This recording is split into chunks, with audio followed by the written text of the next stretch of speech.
Maligayang pagbati po sa inyo, Sir Jupiter. Sa wakas, may maisishare na rin akong entry dito sa isa sa pinakapaborito kong channel sa YouTube. Ang Sityo Bangungot.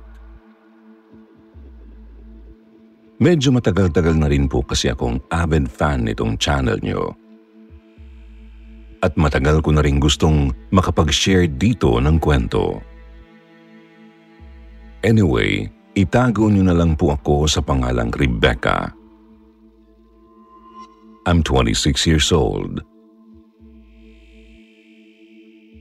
Gusto ko lang po sanang i-share sa inyo at sa mga kapwa ko listeners dito itong ikinewento sa akin ng tatay ko kahapon. Pero bago ko po ito simulan, gusto ko lang pong sabihin na binago ko ang pangalan ng mga taong involved dito para na rin po sa privacy namin. Anyway, karanasan daw po ito ng kababata ni tatay noon sa probinsya nila sa Tawi-Tawi. Kung tama raw po ang pagkakatanda niya mga year 1982 ito nangyari. Mga 6 hanggang 7 taong gulang pa lang daw po siya noon. Nakatira daw po sila noon sa isang medyo maliit lang namang pamayanan sa probinsya. Dahil nga po maliit lang yon ay halos magkakakilala rin daw po ang lahat ng tao doon. Meron daw po siyang isang kababata noong babae na itago na lang po natin sa pangalang Kikay.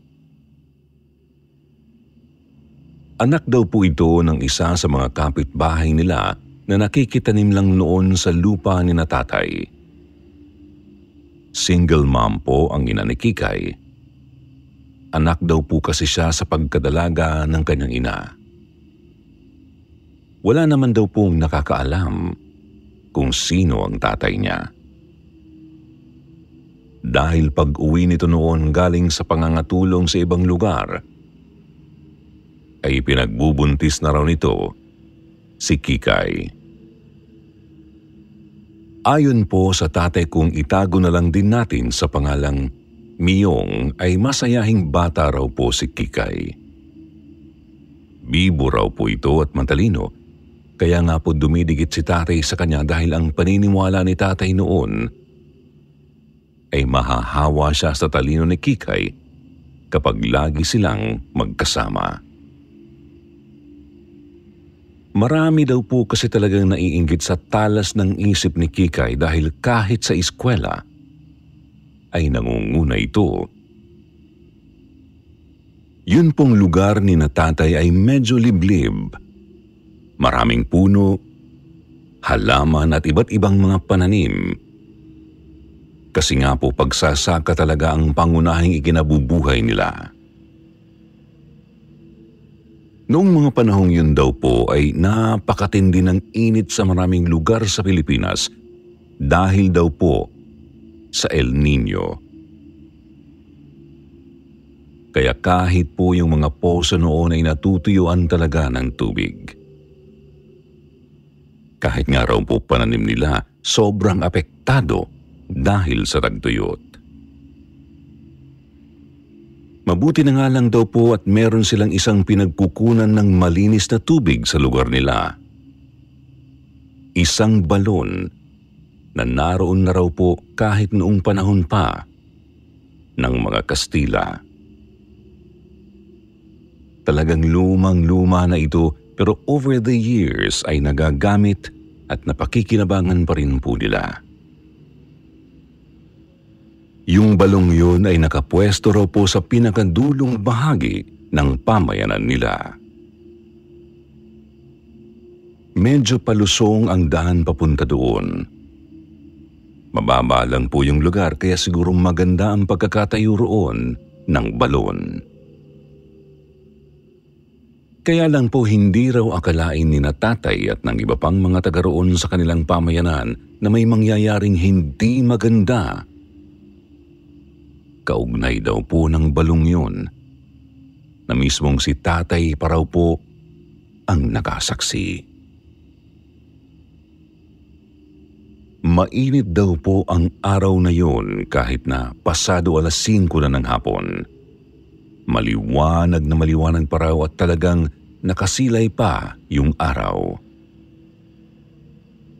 Hindi raw po namalayan ni na tatay ang oras habang naglalaro sila doon sa lugar na malapit sa may balon. Uy, Miyong, kanina ka pa hinahanap ng nanay mo. Bakit daw hindi ka pa nag-iigib ng tubig sa inyo? 5:00 na. Sinita raw siya ni Mang Kulas, isa sa mga kapitbahay ni na tatay noon habang sumasalog ito ng tubig sa balon. Oh, 5:00 na pala?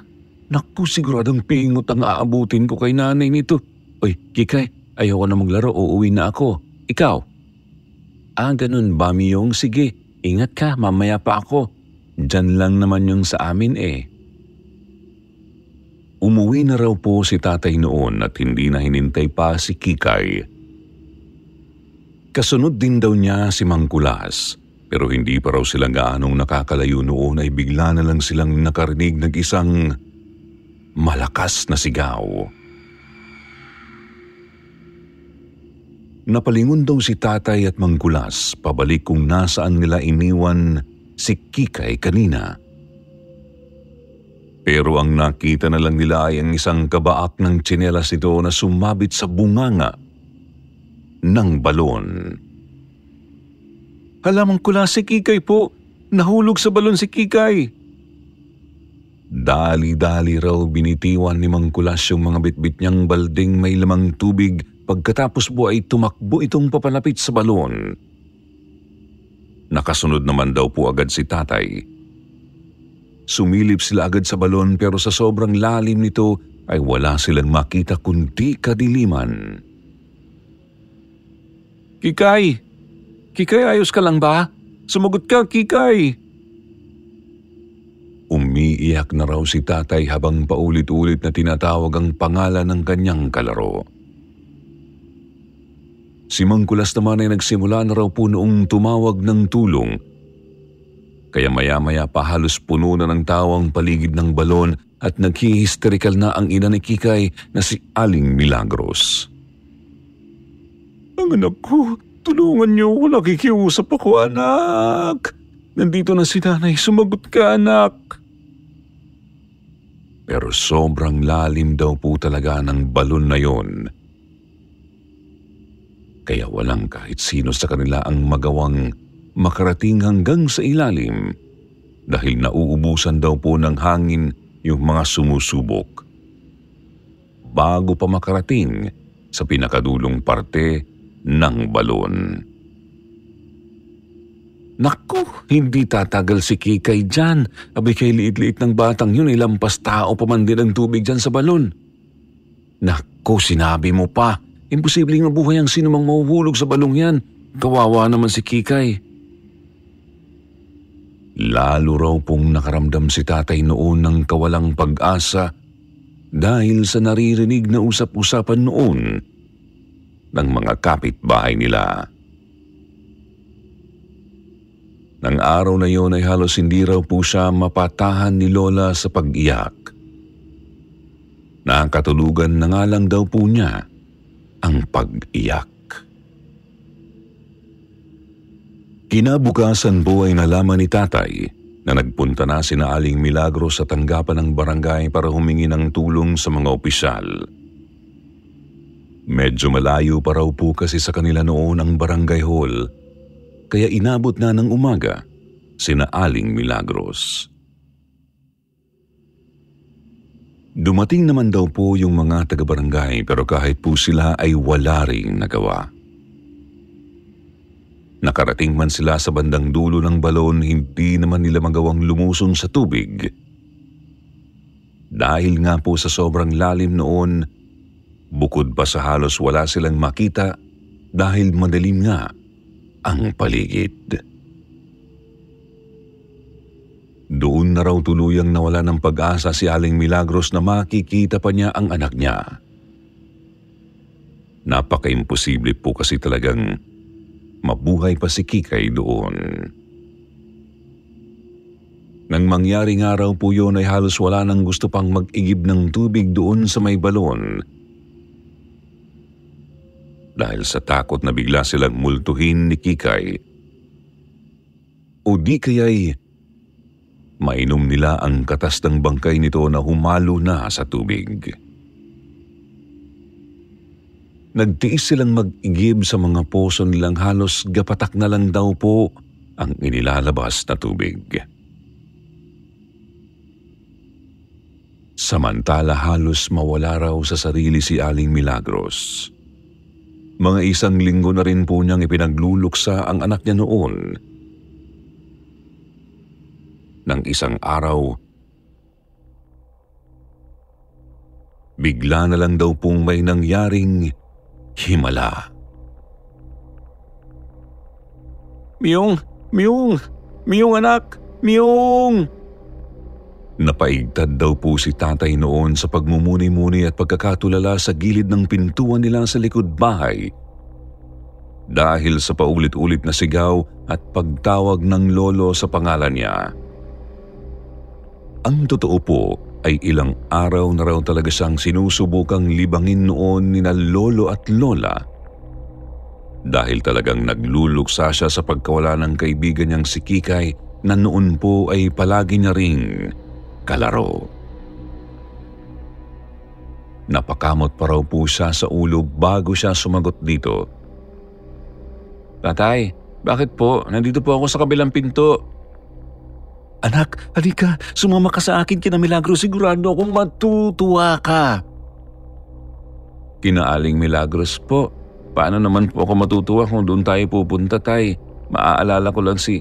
"Anak, bumalik na si Kikay. Buhay siya, nak. Umahon siya dun sa balon." "Ho?" Bigla raw nagsalubong ang kilay ni Tatay Miyong. Hindi niya raw po matukoy noon kung niloloko lang ba siya ni lolo o kung totoo ba ang sinasabi nito na sa palagay niya po ay napaka-imposible naman. "Basta anak, halika na't sumama ka sa akin para ikaw mismo ang makakita kay Kikay." Naguluhan man daw po ng mga sandaling yun si tatay ay sumama na lang siya kay lolo. Mga ilang bahay lang naman daw po ang pagitan ng bahay ni na tatay noon at ng bahay ni na Kikay. Kaya maya-maya ay nandoon na rin sila kaagad. Pagdating pa lang daw po nila doon ay nakita ni tatay na nagkukumpulan ng halos lahat ng taga roon sa palibot ng bahay ni na Kikay. Mga nagbubulungan at nagiiyakan ang ilan sa mga ito, pero mas nangingibabaw daw po ang paghagulgol ni Aling Milagros sa sobrang kaligayahan. Ang anak ko, bumalik na. Kikay anak, salamat sa Diyos at nandito ka na ulit sa tabi ni nanay." Hindi raw po makapaniwala si tatay noon. Nanlaki bigla ang mga mata niya, lalo na nang maaninag niya po si Kikay sa loob ng bahay ng mga ito. "Kikay? Oh, di ba anak? Sabi ko sa'yo nandito si Kikay eh." Tuwang-tuwa pa raw si lolo noon habang ipinagmamalaki sa kanya na tama ito. Pero si Tatay Miyong po noon ay natulala lang. Ang daming naglalarong tanong sa isip niya, katulad na lang ng paanong nangyaring nakaligtas si Kikay sa pagkahulog niya sa napakalalim na balong yon. Pero hindi pa raw po doon natapos ang lahat ng himala o mas tamang sabihing kababalaghang nangyayari sa lugar nila noon. Kinabukasan daw po kasi ng umaga, pagkatapos na umuwi ni Kikay mula sa ilang araw na pagkawala nito, ay may kakaiba naman daw pong nangyari doon naman mismo sa balon. Mag-iigib na daw po sana sina tatay noon sa balon ng umagang yun. Pero pagdating nila doon ay hayan na naman ang kumpulan ng mga kapitbahay nila. Kinabahan na naman daw po noon si tatay at agad na nag-alalang baka may nangyari na naman daw po kay Kikay. Mabuti na lang daw po at nagtanong agad si Lolo noon kay Mang Kulas para alamin kung ano na namang nangyayari sa pagkakataong yun. Paring Kulas, ano't nagkukumpulan na naman kayo dyan? Huwag niyo sabihin may nahulog na naman dyan sa balon. Umiling naman si Mang Kulas sa tanong ni Lolo. Hindi pare, yun kasing tubig sa balon parang biglang natuyo. Tapos biglang napalitan ng napakabahong burak. Tingnan mo. Tapos ay pinakita raw po ni Mang Kulas yung laman ng balde niyang may takip pa. Kaya hindi agad naamoy ni Tatay. Pagbukas pa lang ni Mang Kulas sa balding yon, bigla na raw pong umalingasaw ang amoy bulok at masangsang na amoy ng burak na nanggagaling doon sa balon na dati-rati ay nakukuhanan nila ng malinis, masarap at malamig-lamig pang ang tubig. Ano? Bakit biglang nagkaganyan? Ba hindi nga rin namin alam pare. Basta't pagpunta namin dito, ganyan na ang nakukuha namin dyan sa balon. Ano na bang meron dito sa atin?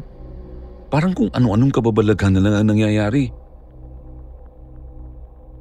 Sumingit naman daw po yung isa nilang kapitbahay na tsismosa at eksaktong pagkasabi raw po nito noon ay isang dating naman ni Aling Milagros. Kasama ang noon ay tulala at parang pipi na si Kikay.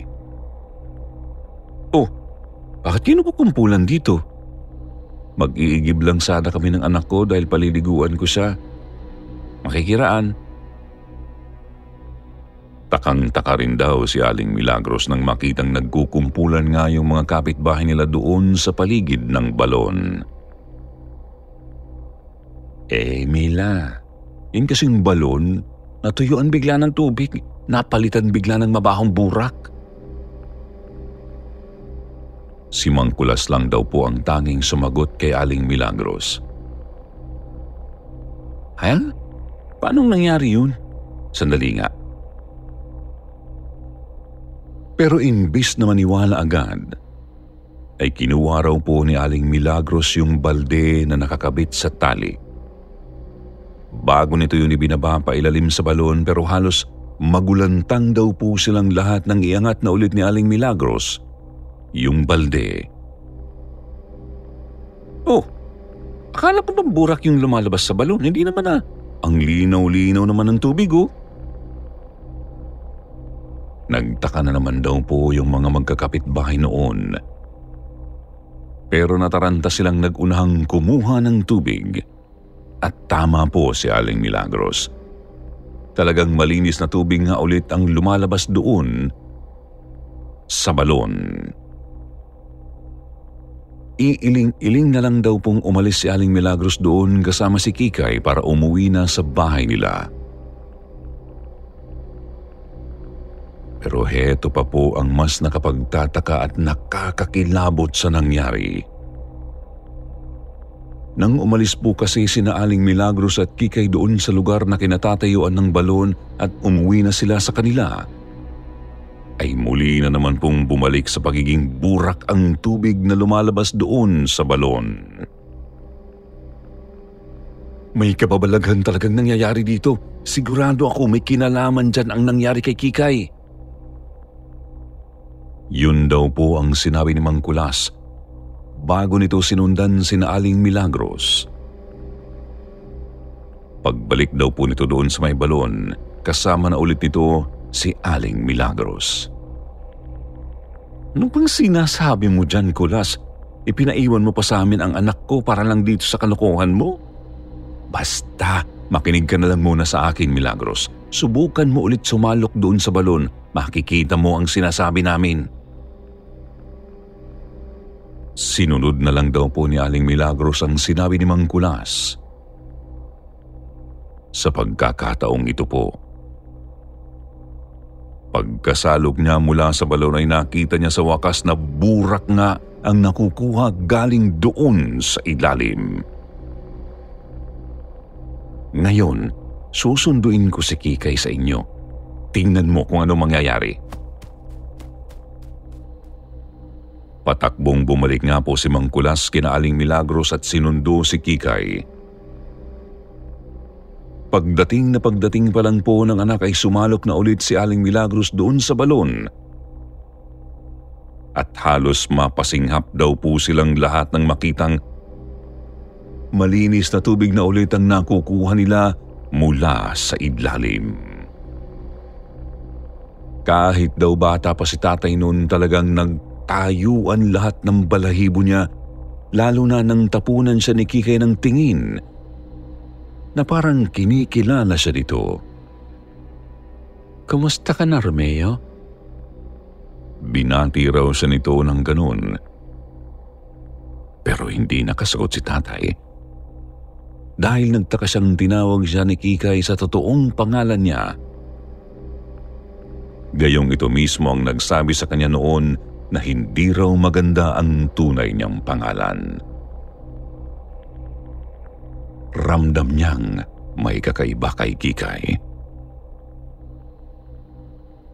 At hindi lang daw po si tatay ang nakaramdam ng ganon ng mga sandaling yun.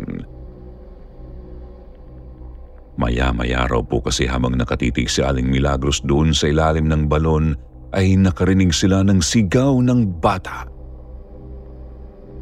Inay, tulungan niyo po ako!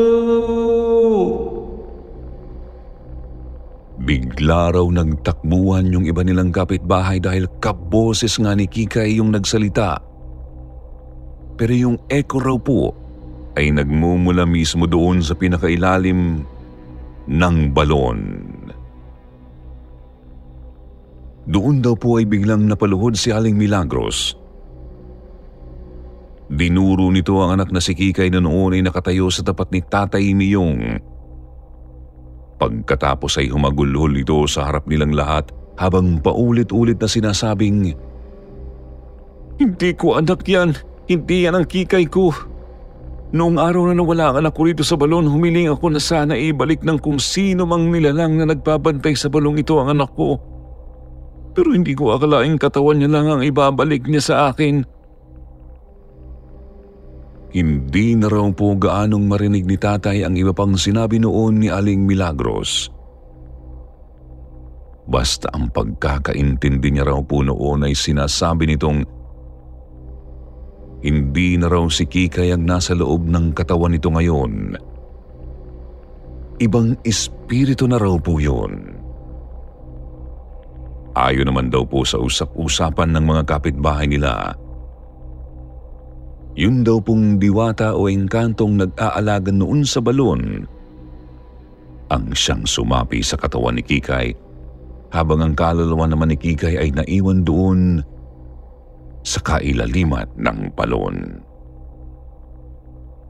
Nagtataka lang po ako, Sir Jupiter. Kasi parang ang hirap niyang isipin. Tingin niyo po ba posibleng ang mangyari yun na sapian ng ibang espiritu o kaluluwa ang katawan ng isang bangkay? Ang totoo po, dahil dyan itinakwil daw po ni Aling Milagros ang bata.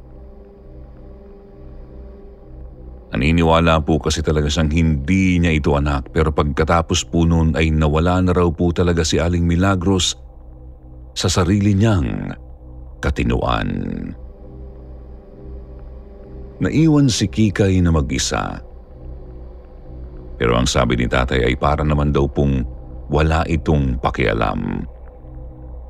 Palagi nga raw po itong nakangisi na parang natutuwa sa tuwing gumagala-gala siya sa kanilang pamayanan. Mabuti lang po may ilang kapitbahay nila ang naawa pa rin kay Kikay at ginawan niya sila ng isang maliit na barong-barong doon sa tabi ng balon. Doon daw po ay pinagtulong-tulungan nilang magkakapitbahay na alagaan ito. Pinapakain nila si Kikay, pinibihisan, pinaliliguan, dahil wala na nga po itong nanay na maaasahan. Pero simula raw po noon ay hindi na bumalik ang dating samahan ni tatay at ni Kikay. dahil ibang tao o nilalang na raw po talaga ang tingin ni tatay noon sa kanyang kababata. Noon daw pong nagbinata si tatay, yung itsura ni Kikay parang ang tanda-tanda ng tingnan. Kulubot na raw po ang balat niya at nanghihina na rin siya na parabang marurupok na rin ng mga buto. Tapos puting-puti na rin daw po ang buhok niya noon. Kaedad lang daw ni tatay si Kikay pero kung pagtatabihin sila noon ay para na silang maglola. Nang makahanap daw po si Lolo ng trabaho noon sa ibang lugar ay lumipat na rin ang pamilya ni na tatay. Kaya nawalan na rin sila ng balita kay Kikay. Hanggang nung mga ilang taon na rin daw po ang nakakalipas, siguro mga 27 anyos na raw po si tatay noon. Isa raw po sa mga dati nilang kapitbahay ang nakasakay niya sa LRT pagkagaling niya sa trabaho. Ito ang nagbalita sa kanya na matagal na rin daw pong wala si Kikay. Pumanaw daw po ito doon mismo sa barong-barong na tinutuluyan ito. Natagpuan na lang daw po ito ng mga kapitbahay nila na wala ng buhay. Ang nakakapagtaka lang po, basang-basa raw ang katawan nito na parang matagal nang nakalublob sa tubig. At hanggang sa mga sandaling yun, wala pa rin daw pong makapagpaliwanag kung ano ba talaga ang bumabalot na kababalaghan sa pagkatao nito at sa balon kung saan siya nahulog noong siya ay bata pa. Sa totoo lang po, kahit ako talagang nawirduhan sa kwentong ito ni Tatay, Sir Jupiter. Di ko nga po alam kung maniniwala ba ako sa kanya o hindi eh. Basta naisip ko pong i-share ito dito sa inyong channel. At sana po kahit papaano ay ma-enjoy ito ng mga kapwa ko listeners dito. Maraming salamat po sa pagbasa ninyo itong aking kwento. Yun lamang po at hanggang dito na lang. Rebecca. At ngayon naman, oras na para sa ating shoutout portion. Shoutout sa lahat ng OFW sa mga nakikinig dyan sa Saudi, Canada at USA, Australia, Taiwan, Japan, Dubai, Abu Dhabi at buong UAE. At sa nag-iisang nakikinig dyan sa Fiji, shoutout po sa inyo. Shoutout din sa mga nandyan sa Singapore, Hong Kong at Norway. Basahin naman natin ang ilan sa pinakamagandang comment mula kay Mary Joy Javier at Vicky Tan galing sa kwentong Private Tutor. Sabi ni Mary Joy Javier, sa unang sender, tanong ko lang po, asan po yung mga kasambahay na Pinay na pinagtanungan po ninyo? May balita po ba kayo sa kanila until now? Pa-shoutout sa mga anak at asawa ko. Salamat, Kuya Jupiter. Walang anuman. Sabi naman ni Vicky Tan, medyo apektado ako sa story ng teacher sa Thailand. Baka namatay na yung bata, kaya hindi ka na pinapupunta sa bahay niya. Saka, no contact ka ba sa Pinas Maid? Sa mga hindi nabanggit, sa susunod na lang po ha, huwag po ninyong kalimutang mag-reply sa ating shoutout box na nasa comment section para ma-shoutout ang inyong mga pangalan. Muli po mula sa bumubuo ng sityo Bangungot. Ito po ang inyong lingkod, Jupiter. Nagpapasalamat.